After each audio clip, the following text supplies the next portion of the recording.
Hello everybody. I want to talk to you today about the rising hate and anti-Semitism we've seen all over the world. A few months ago, I toured Auschwitz, the Nazi concentration camp, where 1.1 million men, women and children lost their lives. Almost all of them were ruthlessly murdered simply because they were Jewish. When you walk through a place like Auschwitz, you feel a tremendous weight. There are reminders everywhere of the horrors that happened there. The suitcases never claimed by the prisoners, who were told to remember exactly where they left their belongings so they could retrieve them after they were finished with their showers. The shoes and the gold teeth and the hair that were taken from the murdered to be reused by the murderers to fund their evil. The log books with thousands of names crossed out as if a cruel accountant only measured death. The gas chambers with scratches on the walls from the fingernails of people who tried to hold on to life. The crematorium, where the Nazis tried to erase all of their atrocities. Let me tell you something. The weight on your back hits you at the very beginning heavier than any squat I've ever done. And it never goes away. It's the feeling of history, of millions of voices that were silenced decades ago, begging you, not to just look at their shoes, but to spend a few hours in them, to imagine you were there. Because once you imagined that you arrived on that train, and you were sorted into those lines, and you smelled the smoke that didn't smell like any wood you've ever burned before, and you never saw your families coming out of those showers, and then you worked your butt off while getting almost nothing to eat, until you looked more like a ghost than a person. And then when you couldn't work anymore, and they considered you useless, they sent you to the showers too. Once you have spent the time to really think about all of those things, then your imagination has no choice but to start the real work. How do we stop this from ever happening again? After a trip to Auschwitz, you will never question why. Never again is the rallying cry of all of the people who fight to prevent another Holocaust. You will never question that. But today, I don't really want to talk to those people. I don't want to preach to the choir here.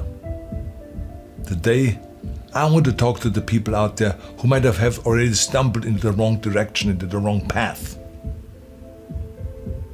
I want to talk to you if you've heard some conspiracies about Jewish people or people of any race or gender orientation and thought, that makes sense to me. I want to talk to you if you found yourself thinking about anyone is inferior and out to get you because of their religion or the color of the skin or their gender. I don't know the road that has brought you here, but I've seen enough people throw away their futures for hateful beliefs. So I want to speak to you before you find your regrets on the end of that path. I've talked a lot about my father and the broken man that I was surrounded by when I grew up in Austria after the Second World War. They drank to numb their pain. Their bodies were riddled with injuries and shrapnels from the evil war, and their hearts and their minds were equally riddled with guilt. But besides the guilt and the injuries, they felt like losers, not only because they lost the war, but also because they fell for a horrible loser ideology. They were lied to and misled into a path that ended in misery. Some of them joined the Nazis because they were filled with hate. Some of them joined because they thought they deserved more in their lives. And they bought into that idea that the only way to make their lives better was to make other lives worse. Some of them joined because they were frustrated with the government, and some of them just joined because everyone else was doing it. In the end, it didn't really matter why they joined. They were all broken in the same way. That's the bottom line here.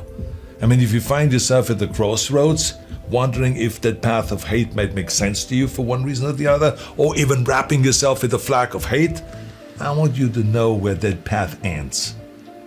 I want you to see it very clearly in front of you in your mind. Because throughout history, hate has always been the easy path, the path of least resistance. I get it. And I mean, it's easier to find a scapegoat for a problem than to try to make things better ourselves, right? But let me be clear. You will not find success on the end of that road. You will not find fulfillment or happiness. Because hate burns fast in pride. It might make you feel empowered for a while, but eventually consumes whatever vessel it fuels. It breaks you. It's the path of the weak. And that's why there has never been a successful movement based on hate. I mean, think about that. The Nazis, losers. The Confederacy, losers. The apartheid movement, losers. And the list goes on and on. I don't want you to be a loser. I don't want you to be weak. See, I've spent most of my life helping people find their strength. This is where the action is, strength. And despite all of the things that we may disagree about, and all my friends who might say, Arnold, don't talk to those people, it's not worth it. I don't care what they say. I care about you. I think you're worth it. I know that nobody is perfect, I can tell you this firsthand. And I can understand how people can fall into a trap of prejudice and hate.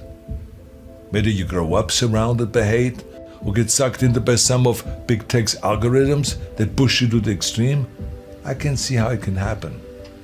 I think all of us hold some prejudice, there's no two ways about that. And we have to fight it our whole lives. I know this is not the path of least resistance. It's easier to just throw around some bogus science claiming that you're superior to someone else than it is to actually work on becoming better yourself. It's easier to make excuses that the Jewish people conspired to hold you back than it is to admit that you just needed to work harder. It's easier to hate than it is to learn. It's easier when someone challenges you to get hurty feelings and to go and find some echo chamber that will tell you that you are right and they're wrong. But remember, easier isn't better. It isn't.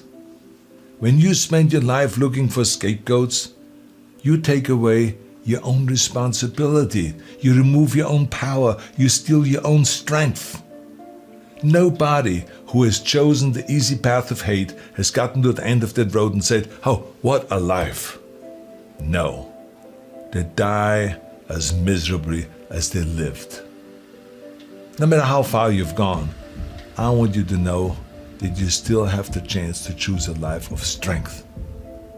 But you have to give up your war against everyone that you hate. Let's give up that war. Whether you hate them because of their color of the skin, or their religion, or their gender, or their sexual orientation, it doesn't matter. Give it up.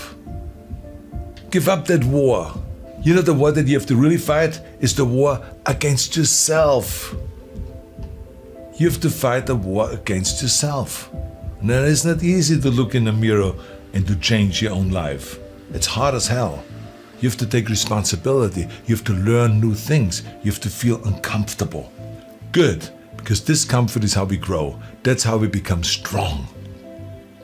If you run away from discomfort and resistance your whole life, you will always be weak. Just think about the gym, for instance. Now, that's where I learned most of my lessons, right? The muscles only grows from resistance. You have to struggle. You have to build strength. The more I force my hands against that steel bar, the bigger the biceps get and the stronger they get. When I was trying to squat 600 pounds and bench press 500 pounds and deadlift 700, it didn't feel like a walk in the park. It wasn't easy, no. I was uncomfortable. It was painful. I mean, look at those photos. I was struggling. I was crying out loud in pain. You know something? Your mind and your character are no different than your body and your muscles. If you want to grow as a person, you really have to make friends with pain. Embrace the discomfort. Enjoy the struggle. You have two paths in front of you right now. One of them is going to be the harder one today. It's going to be downright painful. You will have to force your brain to think in new ways. You might lose some friends who who want to hold on to their weak beliefs. But as you pull yourself away from that anger and that hate, eventually you will start to feel empowered. You will realize that you have the greatest power of all, the power to change your own life. You will be stronger than you've ever known. The other path is easy, much easier. You don't have to change anything. Everything in your life that you aren't happy about can be someone else's fault. You can keep fueling yourself on that sugar high of hate. But the end of that road isn't pretty. I've seen it with my own eyes. You will end up broken, searching for ways to numb your pain and your misery. See, I don't want you to go through all of that. It's unnecessary. Let me tell you something. When I walked through that camp at Auschwitz, and I put myself in the shoes of those people herded into those gas chambers, it was horrifying. One of the darkest moments of my life. But in that darkness, a woman who survived the horrors of Auschwitz helped me find the light. I spent some time with her. Had a wonderful conversation with her. And she told me that the Nazis could conquer cities and countries. They could take her freedom, her friends, her family, even her life. But they could never conquer her mind. Pfft. What strength that woman had. Wow. So, the bottom line is, I don't care how many hateful things you may have written online. I don't care how often you've marched with carrying that hateful flag, or what hateful things you may have said in anger. There's still hope for you. There's still time for you. Choose strength. Choose life. Conquer your mind. You can do it. Thank you very much for listening.